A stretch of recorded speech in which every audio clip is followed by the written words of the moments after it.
এবং আজম সাহেব আমাদের এখানকার এখানকার থেকে দাঁড়াচ্ছেন। উনি অবশ্যই আপনারা ভোট দিয়ে জয়যুক্ত করলে উনি কিন্তু মন্ত্রী হবে, এটা একদম নিশ্চিত।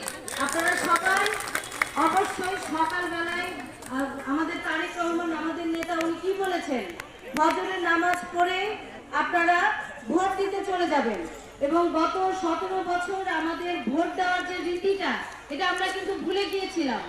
আমার বাচ্চারা এখন বাইরে পড়ছে, ওরা খুব দুঃখ করতেছে, মামি আমরা ভোট তো দিতে পারলাম না।